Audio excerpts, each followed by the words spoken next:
Well, every teen dreams of getting a driver's license and jumping behind the wheel on the open road, but some would-be drivers may not understand how dangerous driving can be. Mike White with the Floyd Hunter Personal Injury Attorneys is joining us now with some safety tips for teens. Thank you so much for being here today. We do appreciate it. Thanks for having me, Andrew. We just first want to start talking about how the driver's license program works for teens. Alabama has a graduated licensure program. It's got 3 steps. First, you have to have a permit. Yeah. You have that from the time you're 15, you can get it. It's a written test. And you have to have it for at least 6 months before you can try to get what's called a limited driver's license. That license you can apply for when you're 16, having had up to at least 30 hours of driver's ed.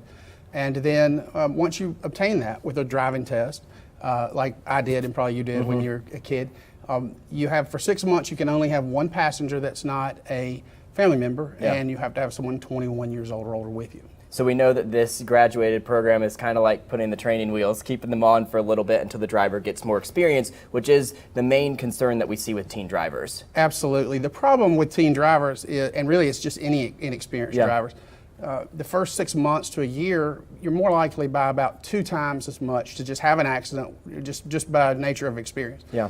If you have passengers more than 1, you're about 4 times as likely to have an accident.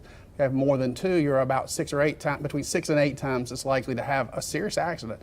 So having passengers are a huge distraction. Yeah, I know growing up for me, my parents used to tell me when I got my license, you're not invincible. This is a real car, real problems can happen. What type of tips do you give parents? Well, we've created a young driver's guide that's available from our website, floydhunter.com. It's a quick download.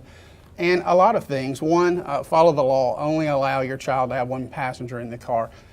Make your kid put their phone in the trunk. And just anything you can do to keep distractions down. It's so easy to be distracted now with satellite radio and phones and passengers that, just follow the rules. Try not to drive any more than you have to. Don't just give them a car and say see you, which is what happened to me. I was 15 years old, and that goes you kind of got to fend for yourself, and it's always best to have that those training wheels, for lack of a better word. Really, a lot of parents, and I'm probably guilty of this too, my son's a lot older, once their children don't need rides everywhere, I'll often get their kids a car and sort of just turn them loose.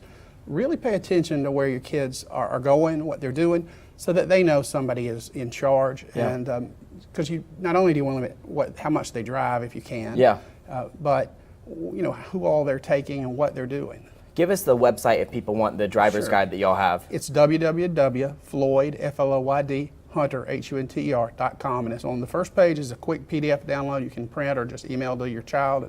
It's not just for kids, it's for parents to know how the law works. Perfect. Thank you as always. Some great information for people today. All right, coming up on Alabama News.